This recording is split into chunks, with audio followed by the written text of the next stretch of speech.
નમસ્કાર બાળકો, જો આપણે આપણું પ્રકરણ નંબર 13 પ્રકાશ સંશ્લેષણ પૂરું કરી ગયા. હવે આજે પ્રકાશ સંશ્લેષણના પ્રકરણમાંથી નીટના સંબંધે જે અગત્યની બાબતો છે એને આપણે જોઈ લઈએ. જો સૌથી પહેલા તો આપણે પ્રકાશ સંશ્લેષણના પૂર્વ પ્રયોગો અને સંશોધનો વિશેની ચર્ચા આપણા પ્રકરણમાં કરીએ. તો એ જે સંશોધનોમાં જેમાં આપણને જોસેફ પ્રિસ્ટલી, ઇન્જનહાઉસ એ બધાના સંશોધનોની માહિતી આપી હતી, એમાં થોડીક વધારાની માહિતી જોઈ લઈએ. એ સંશોધનોમાં આપણે એક નવું નામ પહેલા ઉમેરશું, મેયરનું. મેયર નામના વનસ્પતિ શાસ્ત્રીએ એ દર્શાવ્યું કે વનસ્પતિઓ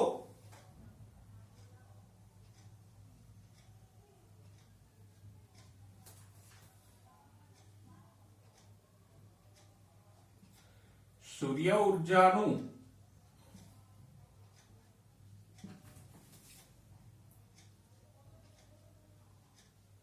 રસાયણ ઉર્જામાં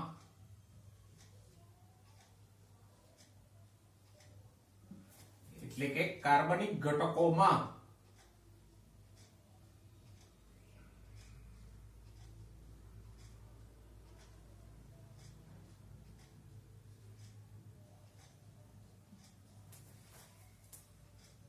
રૂપાંતરણ કરે છે.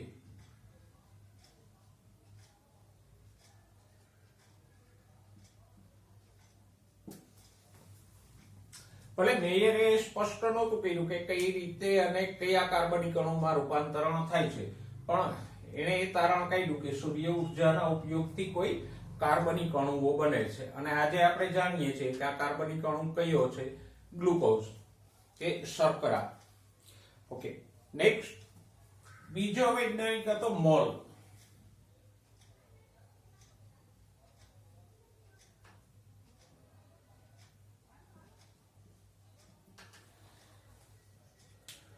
મોલે અર્ધપર્ણનો પ્રયોગ કરેલો, જે આપણે ભણી ગયા કે અડધા પર્ણને એક કસનળીમાં રાખવામાં આવે કેવો એક યુક્ત રૂ મૂકીને, અને પછી એની સ્ટાર્ચ કસોટી કરતા હતા. તો આપણે જોતા હતા જે પર્ણ કસનળીની અંદર છે અને અંદરના ભાગને CO2 નથી મળતું,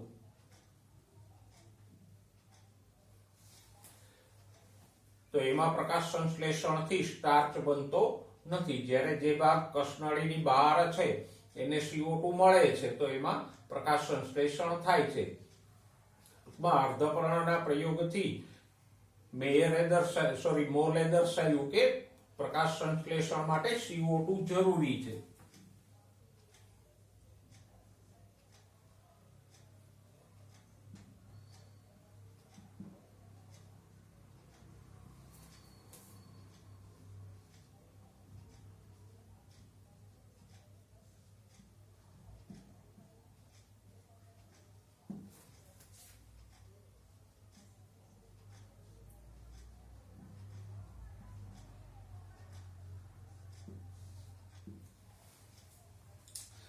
ઓકે, એના પછી એક વૈજ્ઞાનિક આપણે ભણી ગયા છીએ, હેલ્મોન્ટ, વેન હેલ્મોન્ટ.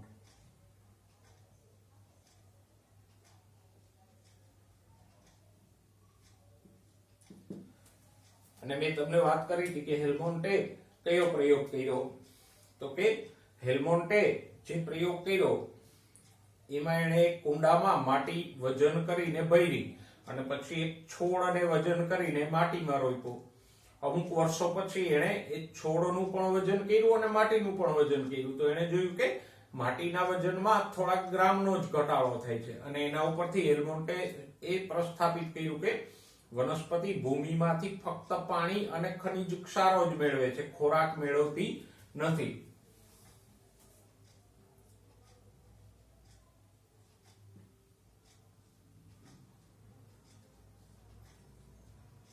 તો હેલ્મોન્ટે સાબિત કર્યું કે વનસ્પતિ ભૂમિમાંથી ફક્ત પાણી અને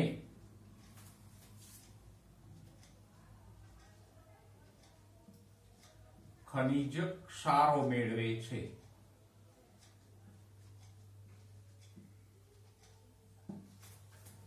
ખોરાક મેળવતી નથી.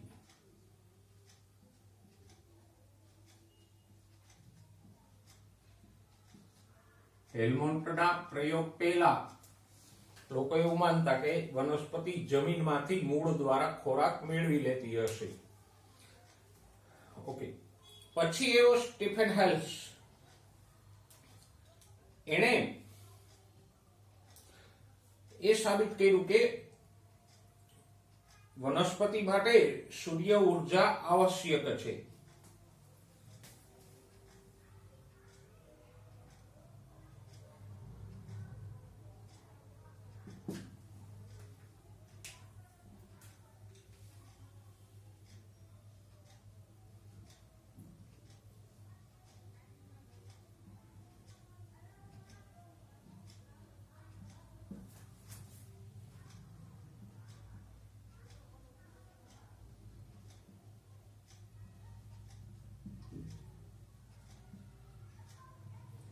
અને એટલે જ હેલ્સને પ્રકાશ સંશ્લેષણનો પાયો નાખનાર વૈજ્ઞાનિક તરીકે ગણવામાં આવે કે એણે એ સાબિત કર્યું કે વનસ્પતિ માટે સૂર્યપ્રકાશ આવશ્યક છે, એના વગર એ જીવી નથી શકતી.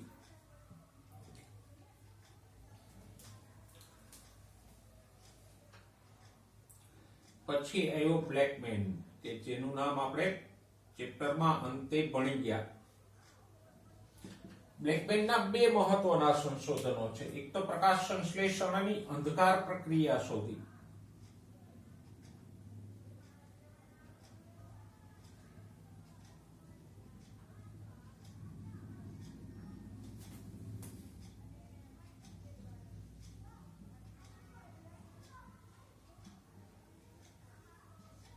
અને એટલે જ અંધકાર પ્રક્રિયાને બ્લેકમેન્સ રિએક્શન પણ કહેવાય. અંધકાર પ્રક્રિયાને જ આપણે જૈવ સંશ્લેષણ કહી ગયા હતા. હા, અંધકાર પ્રક્રિયા એટલે પેલું RuBP માં CO2 ઉમેરાઈને C3C4 ચક્રથી ગ્લુકોઝ બને એ અંધકાર પ્રક્રિયા કે જૈવ સંશ્લેષણ.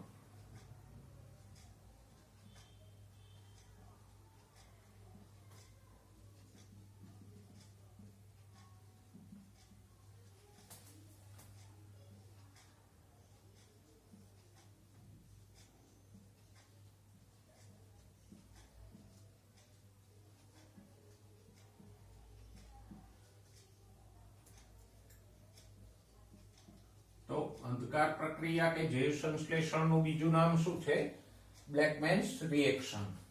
અને બીજો બ્લેકમેને આપ્યો જે આપણે ભણી ગયા ન્યૂનતમ કારકનો નિયમ.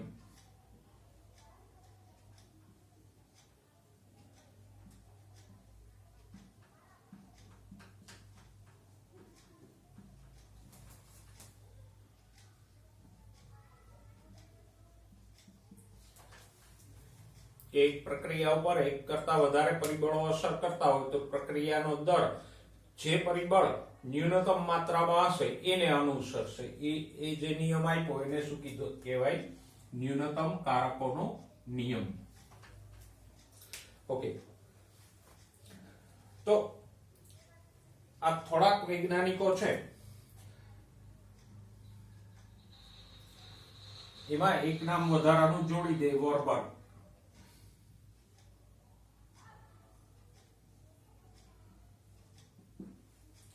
એને ફ્લેશ લાઇટ એટલે કે ઝબુકતી લાઇટનો ઉપયોગ કરી અને જોયું કે સતત પ્રકાશ કરતા ઝબકારા કરતા પ્રકાશમાં વધારે પ્રકાશ સંશ્લેષણ થાય છે. તો એ પ્રયોગને શું કહીશું આપણે? Flash light.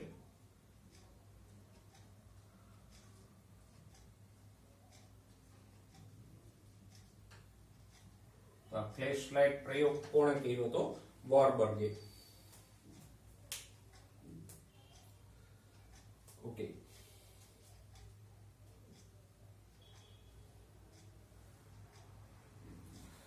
તો આપણે થોડાક વૈજ્ઞાનિકો વધારાના જોઈએ આપણા પુસ્તક સિવાય કે જે નીટ માટે અગત્યના હોય એવા. આની નોંધ તમે તમારા પુસ્તકમાં કરી લેજો. હવે વાત કરીએ પ્રકાશ સંશ્લેષી રંજક દ્રવ્યોની. તો આપણે ભણી ગયા કે પ્રકાશ સંશ્લેષણમાં 4 રંજક દ્રવ્યો મુખ્ય ભાગે: chlorophyll A, chlorophyll B, carotene અને ઝેન્થોફિલ્સ. તો એક એકને જોઈ લે. સૌથી પહેલા આપણે ક્લોરોફિલ ની ચર્ચા કરીએ. ક્લોરોફિલ ને હરિત દ્રવ્ય પણ કહેવાય.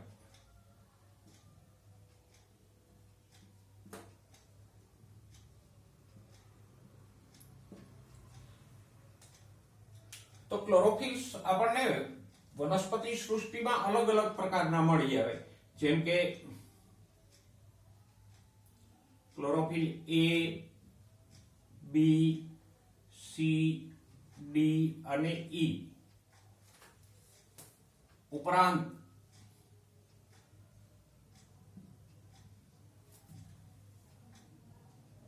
બેક્ટેરિયો ક્લોરોફિલ, જે બેક્ટેરિયાઓમાં જોવા મળે,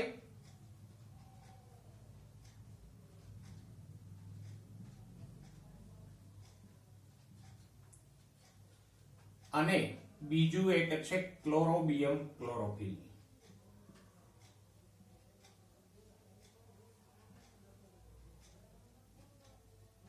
એ પણ મુખ્યત્વે બેક્ટેરિયાઓમાં જ જોવા મળશે. તો આમ કુલ મળીને 1, 2, 3, 4, 5, 6 અને 7 પ્રકારના ક્લોરોફિલ્સ આપણને મળી આવે. કયા? તો કે chlorophyll A, chlorophyll B, chlorophyll C, chlorophyll D, chlorophyll E, bacteriochlorophyll અને ક્લોરોબિયમ ક્લોરોફિલ્સ. આ પૈકીના આ બંને છે એ બેક્ટેરિયાઓમાં મળે, ઉચ્ચ કક્ષાની વનસ્પતિમાં મળતા નથી. ઓકે, જો એમાંથી આપણે ક્લોરોફિલ A અને B ની ચર્ચા કરીએ તો ક્લોરોફિલ A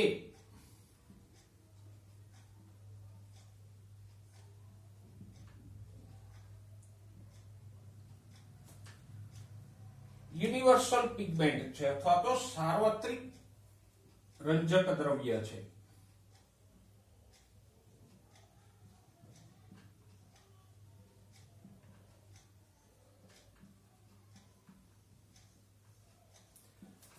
કારણ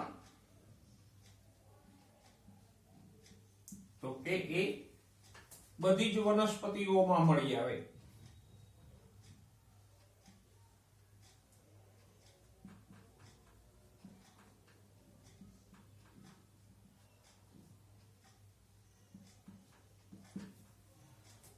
એટલે આપણે એને સાર્વત્રિક કહીશું. બીજું આપણે જાણીએ છીએ કે સપુષ્પ વનસ્પતિઓમાં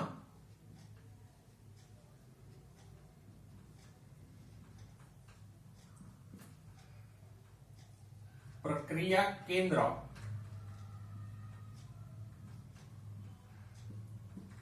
અથવા તો આપણે જેને મુખ્ય રંજક દ્રવ્ય કીધું એ કોણ છે? Chlorophyll A.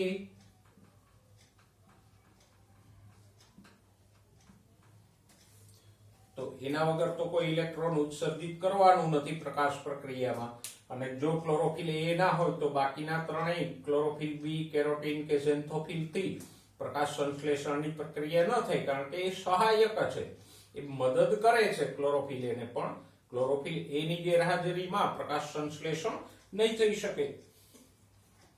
Okay, chlorophyll A નું અણુસૂત્ર શું છે? તો કે C55H72O5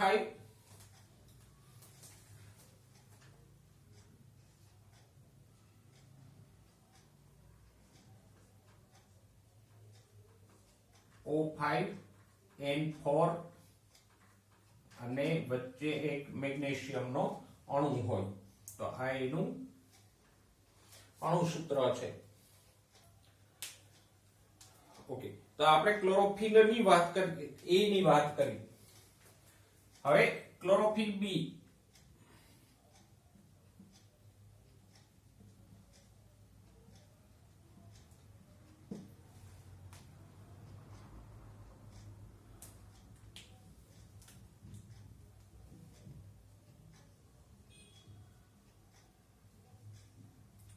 તો વનસ્પતિઓમાં બીજા નંબરનું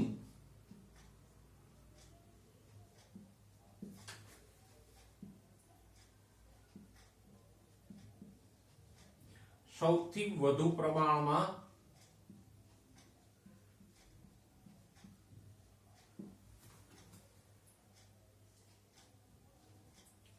મળતું રંજક દ્રવ્ય છે.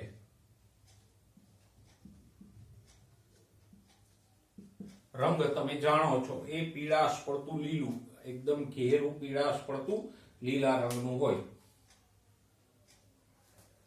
અને એનું અણુસૂત્ર શું છે? તો કે કાર્બન પરમાણુની સંખ્યા 55 હોય, હાઇડ્રોજન ક્લોરોફિલ એ માં 72 હતા, અહીંયા 70 છે. ઓક્સિજન કેટલા છે? તો કે 6 અને નાઇટ્રોજન 4.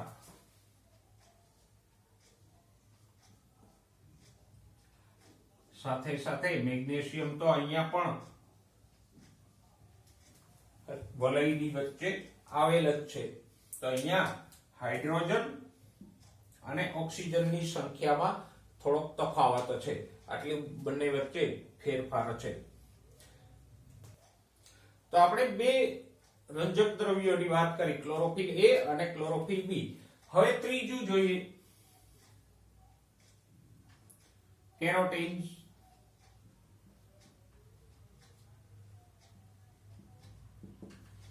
કેરોટીન આપણે જાણીએ છીએ કેવા રંગનું છે? તો કે પીળાશ પડતા નારંગી રંગનું છે.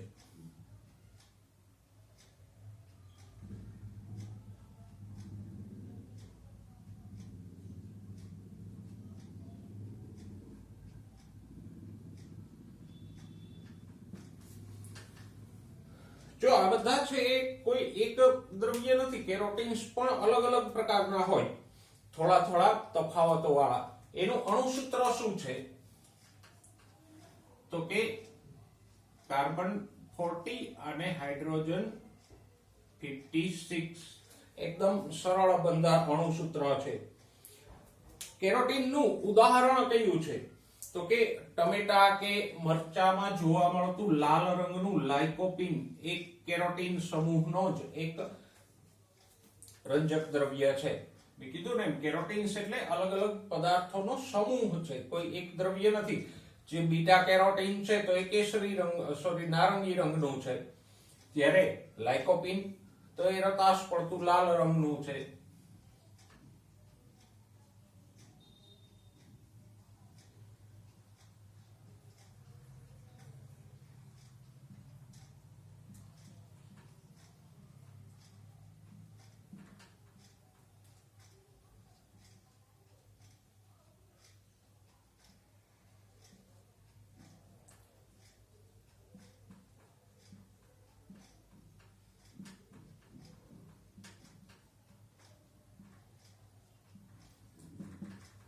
ઓકે, તો આ એક મહત્વની બાબત છે. સૌથી જાણીતું કેરોટીન હોય તો જે ગાજરમાં હોય છે, બીટા કેરોટીન.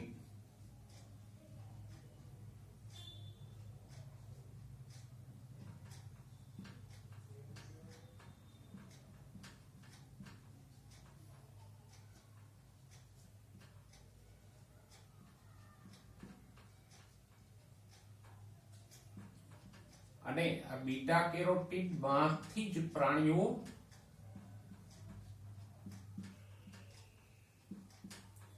વિટામિન એ સંશ્લેષિત કરે. એટલે કે બીટા કેરોટીન જે આપણને ખોરાકમાં મળ્યું હોય એમાંથી આપણું શરીર વિટામિન એ સંશ્લેષિત કરે, બનાવે.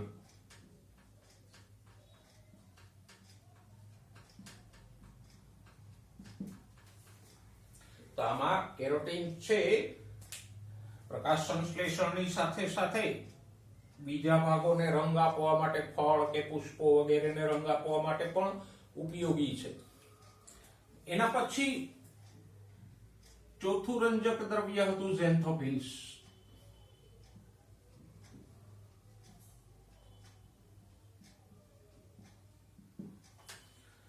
ઝેન્થોફિલ પીળા રંગના હોય.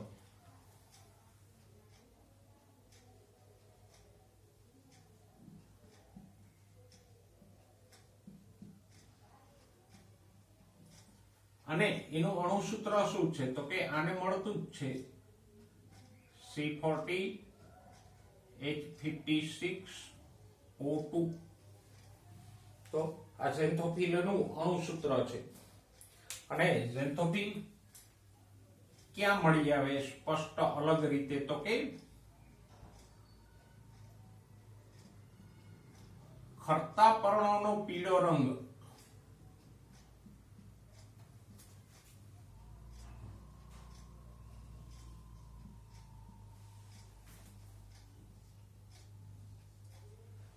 લ્યુટેઇન નામના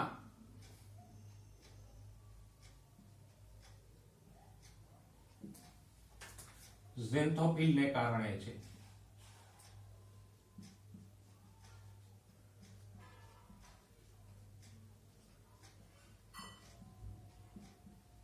પર્ણ આપણે જાણીએ છીએ ગરડું થઈ અને ખરવાની તૈયારી થાય ત્યારે એ પીળું થઈ જાય તો એમાંથી ક્લોરોફિલ વિઘટન પામી જાય. એની સામે આ લ્યુટેઇન નામનું ઝેન્થોફિલનું સંશ્લેષણ વધે એટલે પર્ણનો રંગ લીલામાંથી કેવો થઈ જાય પીળાશ પડતો અને પછી એ ખરી જાય. ઓકે, પછી બ્રાઉન આલ્ગી કે કથ્થાઈ લીલમાં મળતું ફ્યુકોઝેન્થિન પણ ઝેન્થોફિલ છે.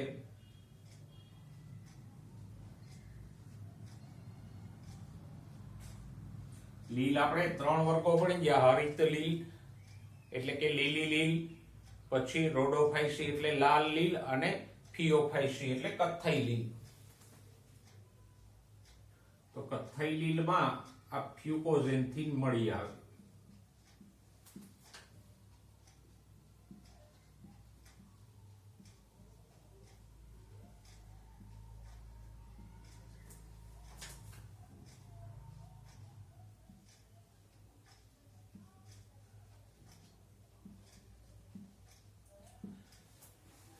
તો આપણે ચારેય રંજક દ્રવ્યો વિશે સવિસ્તાર ચર્ચા કરી. અહીંયા કન્ફ્યુઝન કરવાની જરૂર નથી કે લ્યુટેન કે ફ્યુકોઝેન્થિન. તો મેં હમણાં જ કીધું કે ક્લોરોફિલ્સ હોય, કેરોટીન્સ હોય કે ઝેન્થોફિલ્સ હોય એ બધા કોઈ એક સિંગલ અણુ નથી પણ એક સરખા અણુઓનો સમૂહ છે, એક સરખા રંજક દ્રવ્યોનો સમૂહ છે. એટલે તો આપણે ઝેન્થોફિલ નથી લખતા, ઝેન્થોફિલ્સ લખીએ છીએ, કેરોટીન્સ લખીએ છીએ.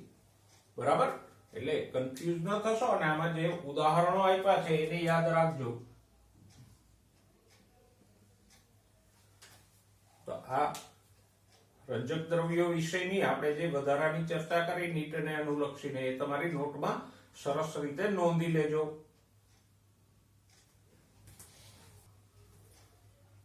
હવે સરસ મજાના મુદ્દાની ચર્ચા કરીએ કે જે પ્રકાશ સંશ્લેષણના સંશોધનોમાં મહત્વનો મુદ્દો હતો.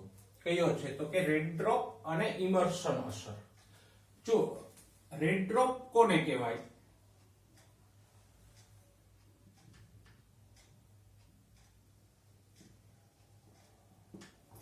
ડ્રોપ એટલે ઘટવું. તો ઇમર્શન નામના વૈજ્ઞાનિકે જોયું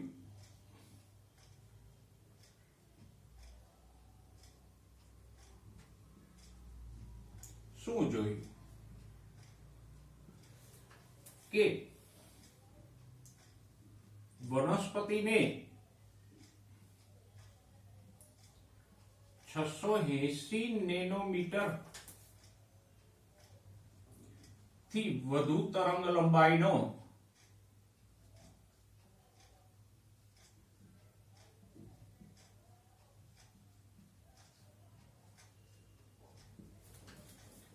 એકરંગી લાલ પ્રકાશ આપવામાં આવે. હવે તમે જાણો છો કે 680 નેનોમીટર થી વધુ તરંગ લંબાઈ એટલે કઈ લાલ રંગ. તો ઇમર્શને વનસ્પતિને ફક્ત આ 680 નેનોમીટર તરંગ લંબાઈ થી વધારેનો જ લાલ રંગનો પ્રકાશ આપ્યો. બીજી કોઈ તરંગ લંબાઈ, બીજા રંગની તરંગ લંબાઈ આપી નહીં. તો આવો એકરંગી લાલ પ્રકાશ આપતા પણ લાલમાં પણ કયો છે તો કે 680 નેનોમીટર થી વધુ તરંગ લંબાઈનો.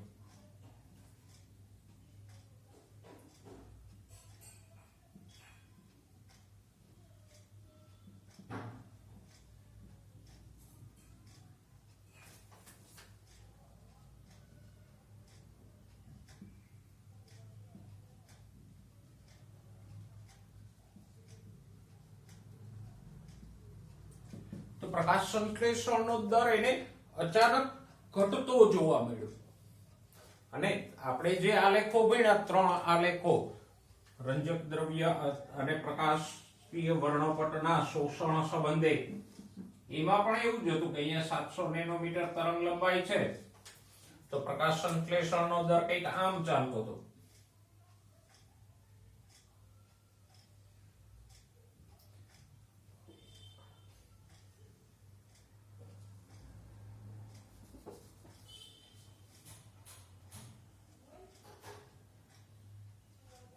આમ લાલ રંગમાં વધતો હતો અને પછી જેવું 680 નેનોમીટર થી વધારે તરંગ લંબાઈ થાય તો એ અચાનક ડ્રોપ થઈ જતો હતો. તો આ જે પ્રકાશ સંશ્લેષણના દરમાં ડ્રોપ આવે છે એને શું કહેવાય? Red drop. ઓકે, હવે આગળ ઇમર્શને એવું જોયું,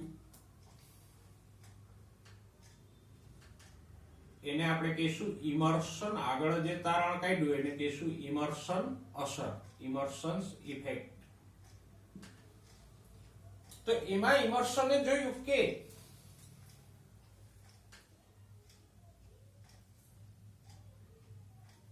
લાલ એટલે કે 680 નેનોમીટર થી વધુ તરંગ લંબાઈનો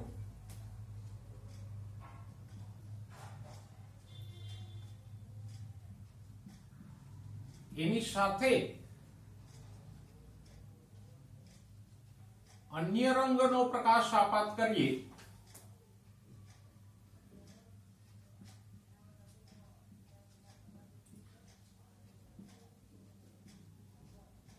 એટલે હવે જુઓ, અહીંયા એને બે જુદા જુદા પ્રકાશ આપ્યા. એક તો લાલ આપ્યો, સાથે સાથે બીજો કોઈ રંગ આપ્યો. તો એને શું જોવા મળ્યું? તો કે પ્રકાશ સંશ્લેષણનો દર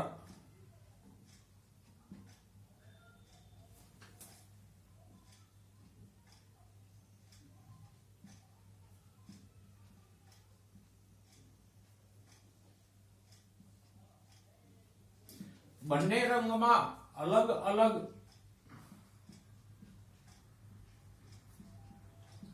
થતા પ્રકાશ સંશ્લેષણ ના દરના સરવાળા કરતા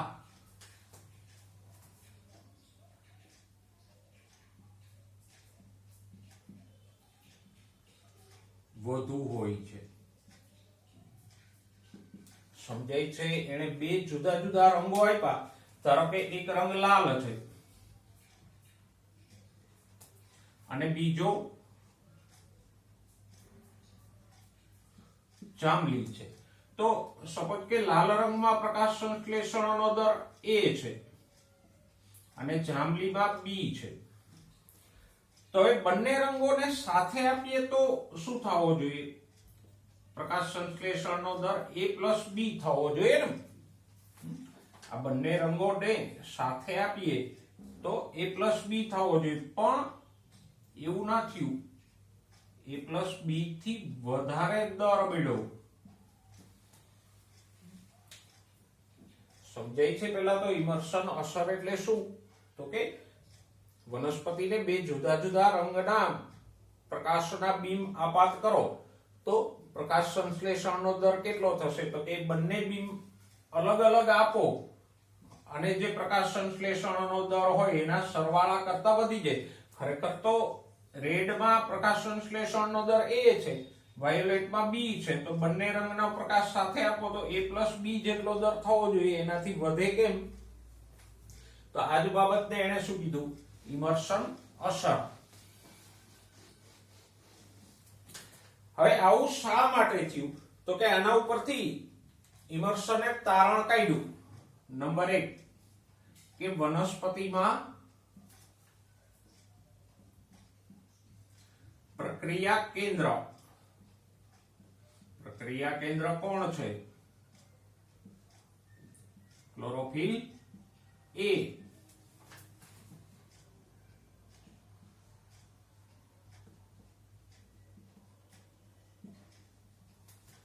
ની આસપાસ અન્ય રંજક દ્રવ્યો પણ હોવા જોઈએ.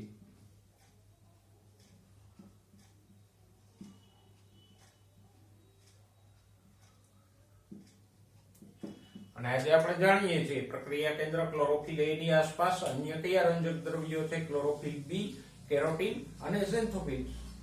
અને આવું થવાનું કારણ એ છે કે તમે બે રંગનો પ્રકાશ આપો તો એક રંગ એક રંજક દ્રવ્ય દ્વારા શોષાય, બીજા રંગનો પ્રકાશ બીજા રંજક દ્રવ્ય દ્વારા શોષાય અને સરવાળે દર બંનેના અલગ અલગ દર કરતા વધી જાય. અને બીજું તારણ એને કાઢ્યું કે વનસ્પતિમાં પરસ્પર સંકળાયેલ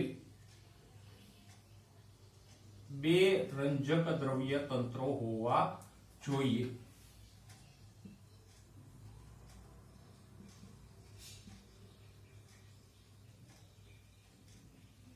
અને આજે તમે જાણો છો કે બે રંજક દ્રવ્યો છે જ કયા? PS2 અને PS1. તો આમ વનસ્પતિમાં ક્લોરોફિલ A સિવાયના રંજક દ્રવ્યો હશે અને એક કરતા વધારે રંજક દ્રવ્ય તંત્રો હશે. એનું સંશોધન કોણે કર્યું? આ ઇમર્સને. અને એટલે જ એને ઇમર્સન અસર પણ કહેવામાં આવે.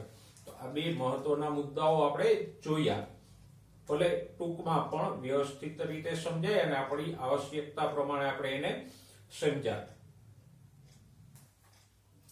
હવે જોઈએ ચક્રીય અને અચક્રીય ફોટોફોસ્ફોરાયલેશન વચ્ચેના તફાવતો. આપણે ભણી ગયા કે પ્રકાશ પ્રક્રિયામાં આપણને બે પ્રકારે ફોટોફોસ્ફોરાયલેશન થી એટીપી બનવાની ક્રિયા જોવા મળે છે. એક ક્રિયા કે જેમાં ઇલેક્ટ્રોન પોતાના દાતા એટલે કે ક્લોરોફિલ A માંથી જઈ અને પાછા ક્લોરોફિલ A માં આવી જાય છે, એને આપણે શું કીધું હતું? ચક્રીય ફોટોફોસ્ફોરાયલેશન. જ્યારે બીજી પ્રક્રિયામાં ઇલેક્ટ્રોન પોતાના મૂળ દાતા પાસે પાછા નથી ફરતા, એ પ્રક્રિયાને આપણે શું કીધું હતું? અચક્રીય ફોટોફોસ્ફોરાયલેશન. તો આ બંને પ્રકારના ફોટોફોસ્ફોરાયલેશન વચ્ચે શું તફાવત છે જોઈએ તો કે ચક્રીય ફોટોફોસ્ફોરાયલેશનમાં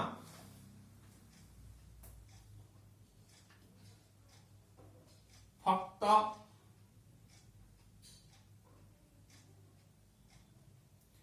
રંજક દ્રવ્ય તંત્ર એક એટલે કે PS1 જ ભાગ લે છે.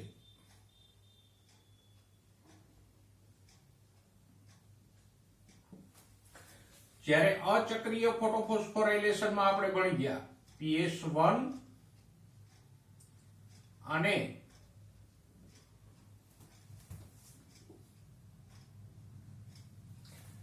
PS2 બંને ભાગ લે છે.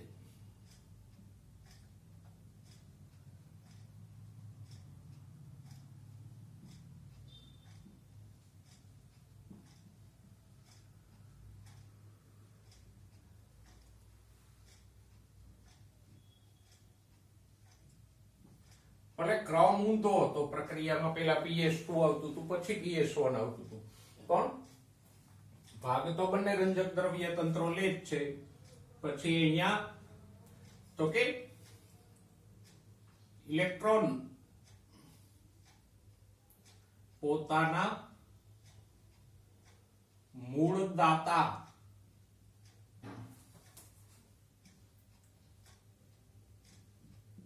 PS1 પાસે પાછા ફરે છે.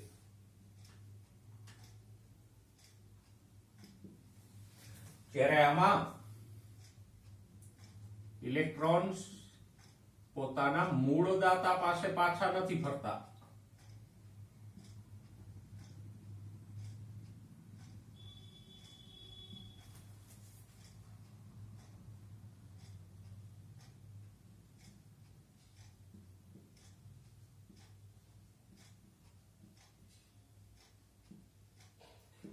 કારણ તો કે પાણીના ઇલેક્ટ્રોન PS2 ને મળતા હતા, PS2 ના ઇલેક્ટ્રોન PS1 ને મળતા હતા. આમ એકના ઇલેક્ટ્રોન બીજા પદાર્થને મળે છે, પણ કોઈના ઇલેક્ટ્રોન પોતાના ઇલેક્ટ્રોન એ જ પદાર્થમાં પાછા આવતા નથી. અને એટલે જ આમાં બાહ્ય ઇલેક્ટ્રોન દાતાની જરૂર પડતી નથી.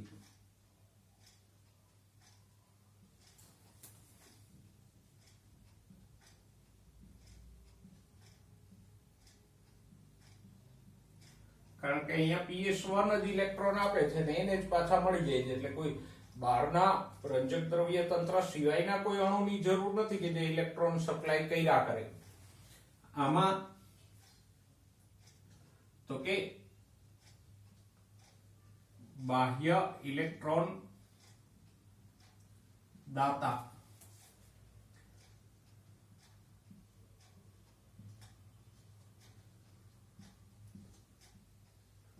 તરીકે પાણી જરૂરી છે, કારણ કે PS2 ને ઇલેક્ટ્રોન કોણ આપતો હતો? પાણીના વિઘટનથી જે ઇલેક્ટ્રોન મુક્ત થતા હતા એ PS2 ને મળતા હતા. એટલે PS2 ને ઇલેક્ટ્રોન દાતા તરીકે પાણીની જરૂર છે. જો પાણી ન હોય કે પાણીનું વિઘટન ન થાય તો PS2 એકવાર ઇલેક્ટ્રોન ગુમાવી દે પછી એ નકામો થઈ જાય. ઓકે, નેક્સ્ટ જોઈએ.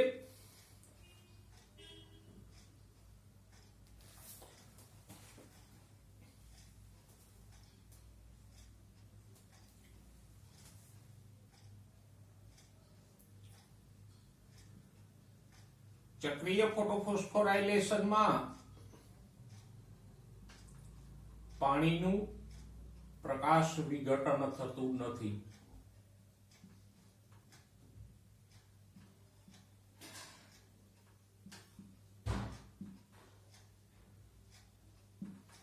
જ્યારે અચક્રીયમાં પાણીનું પ્રકાશ વિઘટન થાય છે અને પાણીના જ ઇલેક્ટ્રોન PS2 ને મળે છે.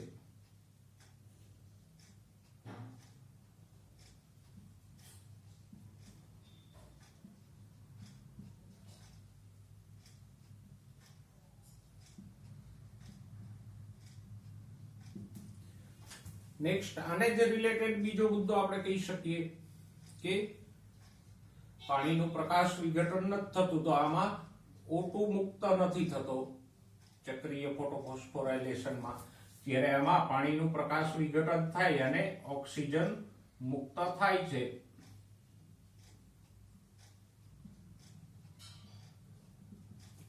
ઓકે, નેક્સ્ટ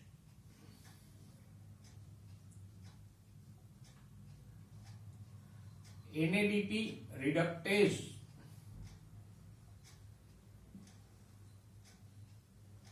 ઉત્સેચક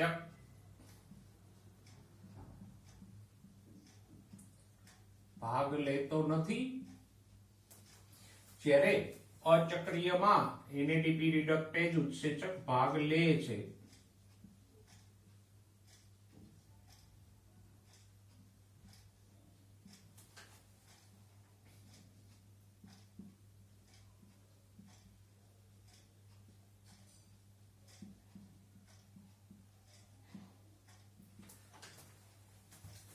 અને અહીંયા NADP reductase ઉત્સેચક ભાગ નથી લેતો, હાઇડ્રોજન પાણીમાંથી મુક્ત નથી થતો, એટલે NADP નું રિડક્શન પણ થતું નથી.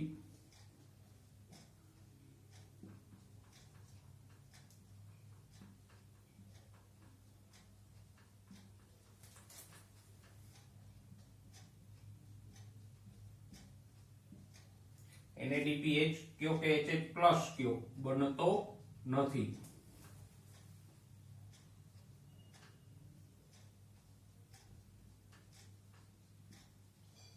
કારણ કે એક તો NADP HH+ બનવા માટે પ્રોટોન્સ હાઇડ્રોજન આયનો જોઈએ, એ તો અહીંયા પાણીનું વિઘટન નથી થતું એટલે મળતા નથી. અને બીજું NADP reductase ઉત્સેચક જોઈએ, એ પણ નથી હોતો. તો એને કારણે NADP નું રિડક્શન થઈ NADP HH+ બનતો નથી.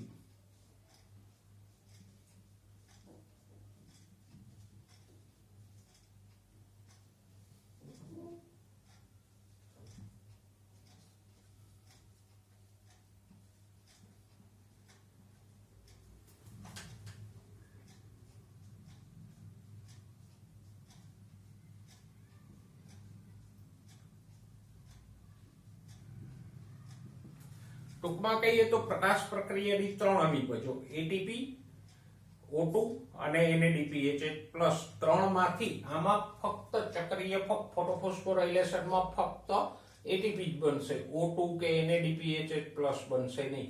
જ્યારે આમાં ત્રણે ત્રણ બનશે. ATP નું સંશ્લેષણ અહીં થશે, O2 મુક્ત થશે અને NADP નું રિડક્શન થઈને NADPHH+ પણ બનશે.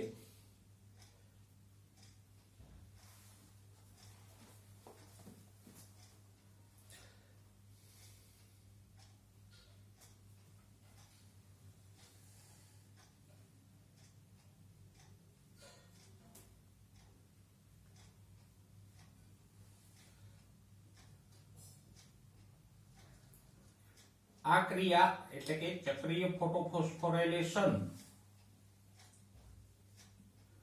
મંદ પ્રકાશ અને ઓછા CO2 માં પણ થઈ શકશે.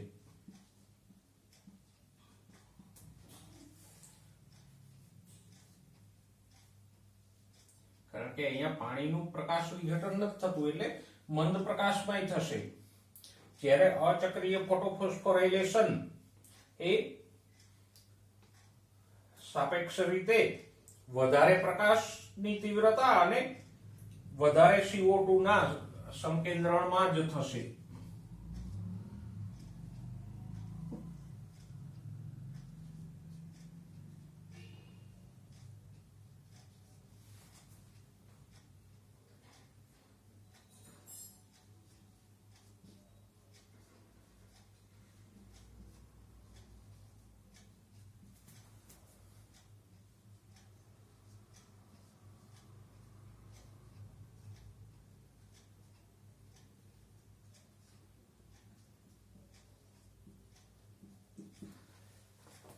પ્રકાશની તીવ્રતા એટલા માટે કે અહીંયા આપણે વાત કરીએ એમ પાણીનું પ્રકાશ વિઘટન થાય છે તો વધારે પ્રકાશ ઊર્જા જોશે. બીજું CO2 સંકેન્દ્રણને આની સાથે શું લેવા દેવા છે? તો કે CO2 સંકેન્દ્રણ તો જૈવ સંશ્લેષણને સંબંધિત છે. તો કે CO2 ના સ્થાપનમાં NADPHH+ વપરાય છે. જો CO2 નું સંકેન્દ્રણ ઓછું હોય તો NADPHH+ નો ભરાવો થઈ જાય અને એ ભરાવાને કારણે અચક્રીય ફોટોફોસ્ફોરાયલેશનની ક્રિયા ધીમી પડી જાય. જો ઊંચું CO2 સંકેન્દ્રણ હોય તો આ NADPHH+ CO2 ના રિડક્શનમાં વપરાતો રહે અને અચક્રીય ફોટોફોસ્ફોરાયલેશન ચાલ્યા કરે.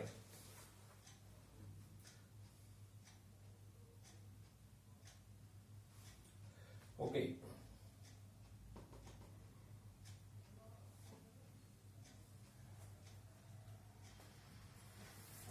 હવે બંનેનું સ્થાન જોઈ લઈએ.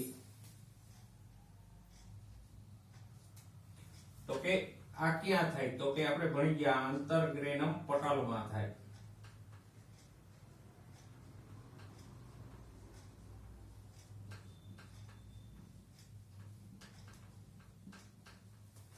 જ્યારે અચક્રીય ફોટોફોસ્ફોરાયલેશન ક્યાં થાય? તો કે થાઇલેકોઇડના પટલમાં.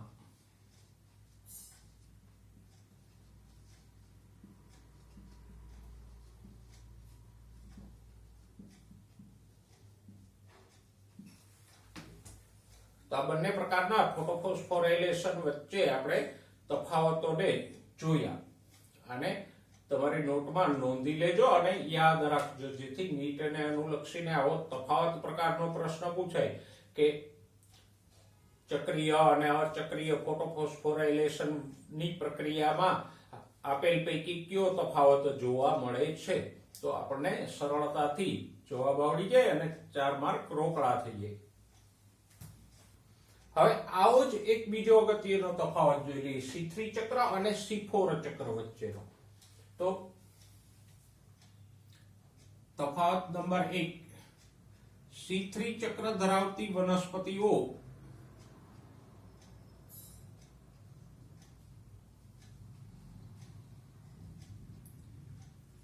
વિષુવવૃત્ત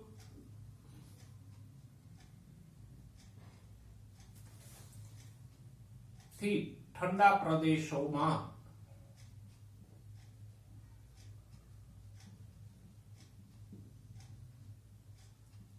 વસે છે. જ્યારે C4 ચક્ર ધરાવતી વનસ્પતિઓ ફક્ત ઉષ્ણકટિબંધના એટલે કે વિષુવવૃત્તીય પ્રદેશોમાં જ વસે છે, ગરમ પ્રદેશોમાં.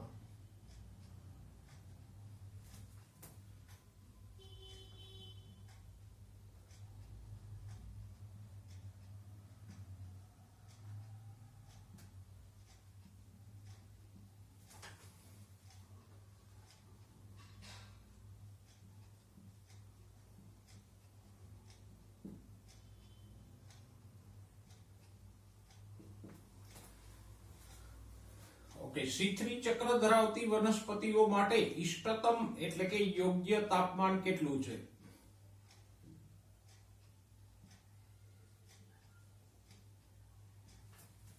તો કે 10 થી 25 અંશ સેલ્સિયસ. જ્યારે C4 વનસ્પતિઓને ઊંચું તાપમાન અનુકૂળ આવે તો એના માટે ઇષ્ટતમ એટલે આદર્શ યોગ્ય તાપમાન કયું છે?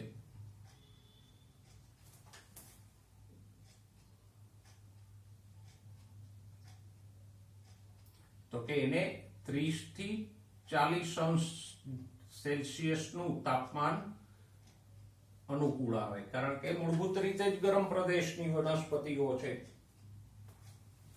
ઓકે, C3 વનસ્પતિઓમાં ક્રેન્જ પેશી રચના જોવા નથી મળતી.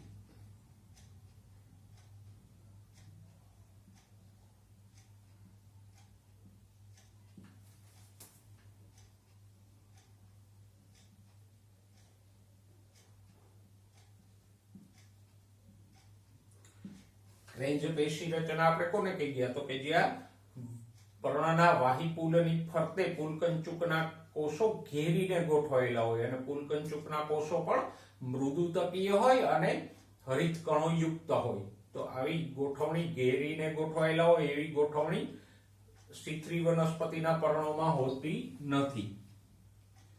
જ્યારે ક્રેન્જ પેશી રચના છે એ C4 વનસ્પતિઓની લાક્ષણિકતા છે.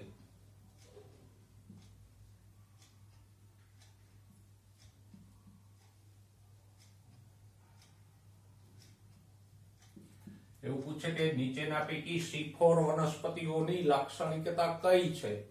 તો આપણે જવાબ આપી શકીએ ક્રેન્જ પેશી રચના.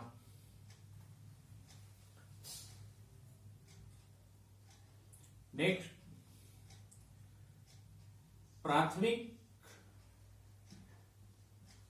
CO2 ગ્રાહક કોણ છે? એટલે કે CO2 ને સૌથી પહેલો કયો અણુ ગ્રહણ કરે? તો કે રિબ્યુલોઝ 1,5 બાયફોસ્ફેટ RUBP છે. જ્યારે આમાં CO2 ને સૌથી પહેલા કોણ ગ્રહણ કરતો હતો? યાદ કરો.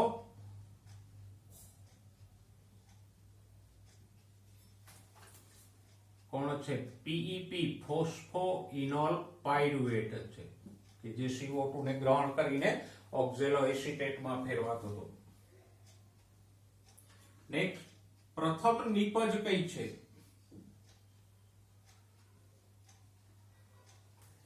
(3PGA) એટલે કે 3-ફોસ્ફોગ્લિસરિક એસિડ અથવા ફોસ્ફોગ્લિસરેટ.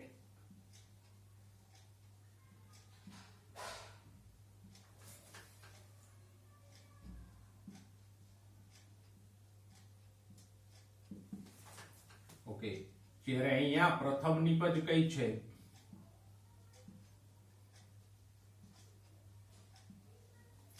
ઓક્ઝેલો એસિટિક એસિડ નામનો 4 કાર્બન વાળો પદાર્થ.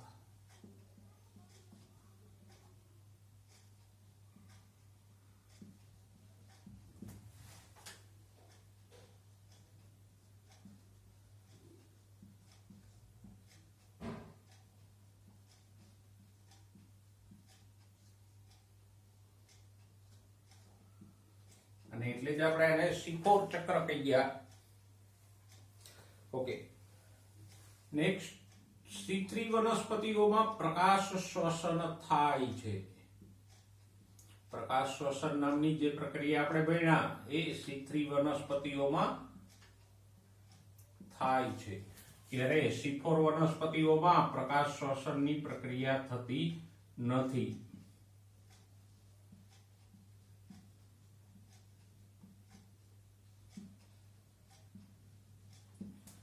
આ પણ એક મહત્વનો તફાવત છે બંને વચ્ચે. ઓકે, C3 વનસ્પતિઓમાં તો કે ફક્ત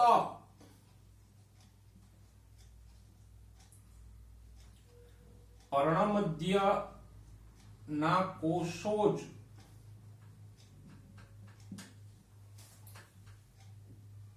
પ્રકાશ સંશ્લેષણમાં ભાગ લે છે.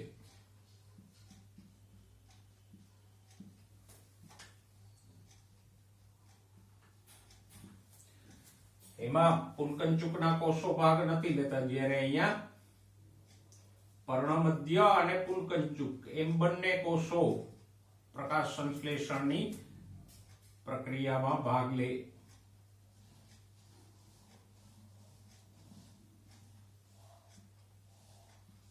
મતલબ કે C4 માં બે પ્રકારના કોષો પ્રકાશ સંશ્લેષણની પ્રક્રિયામાં ભાગ લે. કયા બે પ્રકારના? પર્ણમધ્યના અને પુંકંચુકના.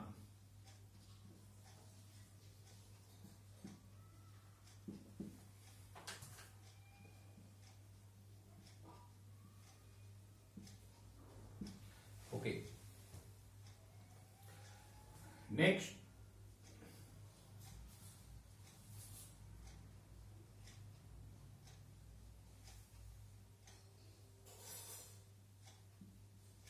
પ્રકાશની મહત્તમ તીવ્રતાના 10% એ સંતૃપ્તતા દર્શાવે.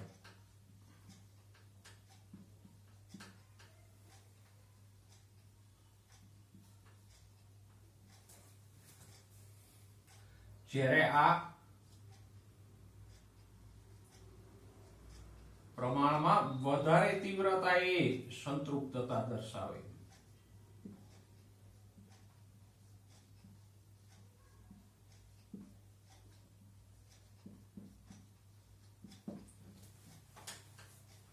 ઓકે, નેક્સ્ટ એના પછી જોઈએ નેક્સ્ટ તફાવત તો કે એમાં ઉત્પાદકતા એટલે કે ખોરાક બનવાનો દર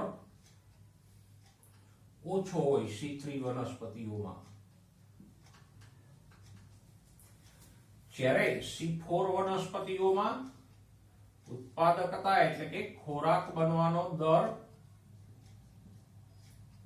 C3 કરતા લગભગ બમણો હોય.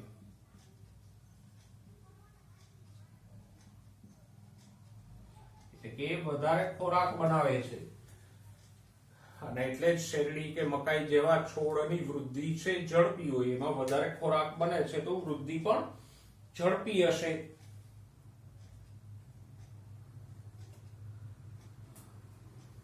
ઓકે, તો આપણે C3 અને C4 ચક્ર વચ્ચેના મહત્વના તફાવતો જોયા. ચક્રીય અચક્રીયની જેમ જ તમને કોઈ તફાવત આધારિત પ્રશ્ન પૂછે તો તમે સહેલાઈથી જવાબ આપી શકો. સાથે સાથે તમારા પુસ્તકમાં જે કોષ્ટક આપેલું છે એમાં પણ C3 C4 વચ્ચેના અપ્રત્યક્ષ તફાવતો તો તમને આપ્યા જ છે. હવે જોઈએ પ્રકાશ સંશ્લેષણ ઉપર અસર કરતા આંતરિક પરિબળો.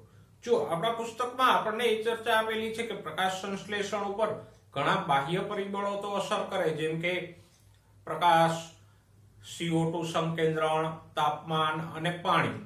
સાથે સાથે કેટલાક આંતરિક પરિબળો અથવા તો વનસ્પતિના પોતાના પરિબળો પણ પ્રકાશ સંશ્લેષણની ક્રિયા ઉપર અસર કરતા હતા. તો એનો ઉલ્લેખ આપણને પુસ્તકમાં આપ્યો છે કે કયા આંતરિક પરિબળો છે. તો કે પર્ણોની સંખ્યા, પર્ણોનું કદ, પર્ણોની ઉંમર, પછી આંતરિક અવકાશમાં CO2 નું સંકેન્દ્રણ, હરિત દ્રવ્યનું પ્રમાણ. આ બધા પરિબળો આપણને આપ્યા છે પણ એની કોઈ સવિસ્તાર ચર્ચા નથી. બાહ્ય પરિબળો પ્રકાશ, CO2 સંકેન્દ્રણ, તાપમાન અને પાણી આપણને સવિસ્તાર સમજાવ્યા છે. તો આપણે નીટને અનુલક્ષીને પ્રકાશ સંશ્લેષણ ઉપર અસર કરતા આ આંતરિક પરિબળોને પણ જોઈ લઈએ. એમાં પહેલું છે પર્ણોની સંખ્યા. તો સ્વાભાવિક છે કે જેમ વનસ્પતિમાં પર્ણોની સંખ્યા વધુ એમ પ્રકાશ સંશ્લેષણનો દર વધારે રહીએ. કોઈ વનસ્પતિ હોય એમાંથી તો આપણે અડધા પર્ણોને દૂર કરી દઈએ તો પ્રકાશ સંશ્લેષણનો દર પણ ઘટશે અને વનસ્પતિમાં નવા પર્ણો ઉત્પન્ન થાય તો પ્રકાશ સંશ્લેષણનો દર પણ વધશે.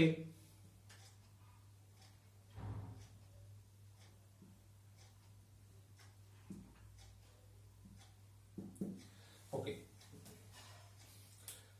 પર્ણોનું કદ. આમ જુઓ તો પર્ણોનું કદ મોટું એમ પ્રકાશ સંશ્લેષણનો દર વધારે થાય.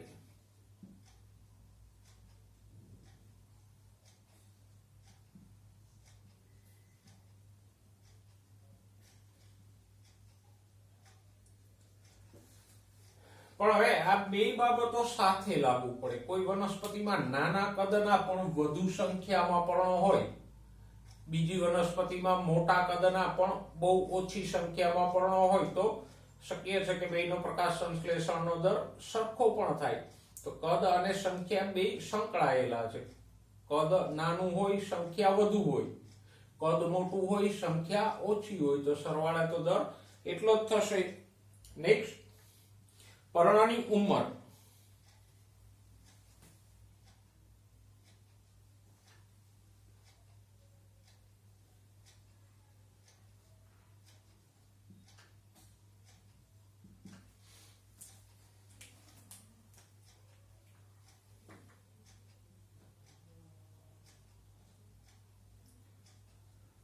તરુણ પર્ણ હોય, જ્યારે એકદમ નાનું પર્ણ હોય એમાં પ્રકાશ સંશ્લેષણનો દર ઓછો હોય.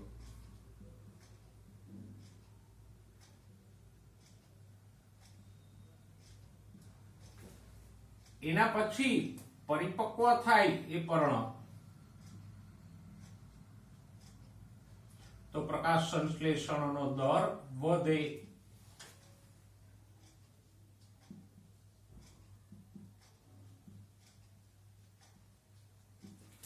અને પાછું ઘરડું થઈ જાય એટલે કે જીર્ણ થઈ જાય તો પ્રકાશ સંશ્લેષણનો દર ઘટી જાય.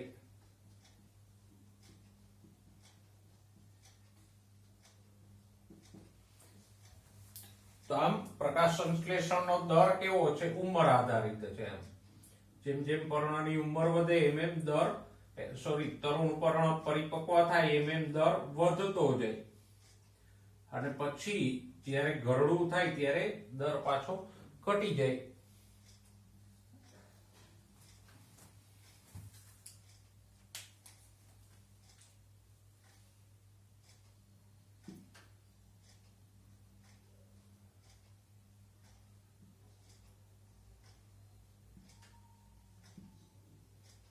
હરિત દ્રવ્યનું પ્રમાણ. સ્વાભાવિક છે કે શુષ્ક વજનમાં હરિત દ્રવ્યનું પ્રમાણ વધારે હોય તો પ્રકાશ સંશ્લેષણ વધારે થાય.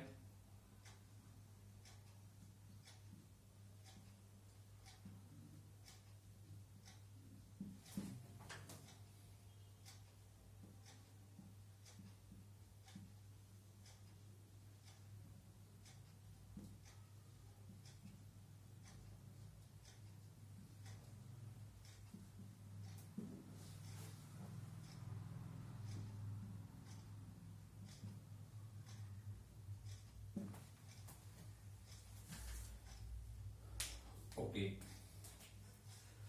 પાંચમું આંતરિક પરિબળ છે અંતઃસ્ત્રાવો અથવા તો વૃદ્ધિ નિયામકો.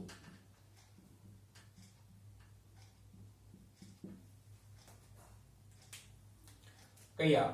તો કે આપણે 15મા ચેપ્ટરમાં સવિસ્તાર ભણશું, પણ અત્યારે એટલું રાખો, ઓક્સિન અને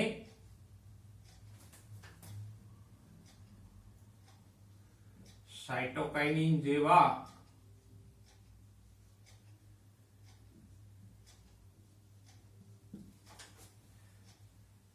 વૃદ્ધિ નિયામકો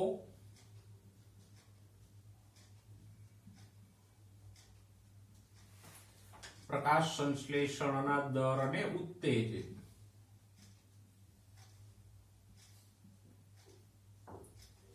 જ્યારે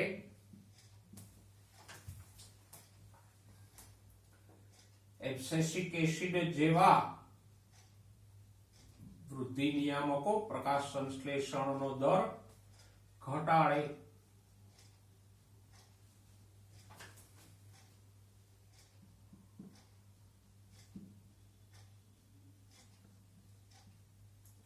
વૃદ્ધિ નિયામકો કયો કે વનસ્પતિ અંતઃસ્ત્રાવો કયો, બંને એક જ છે.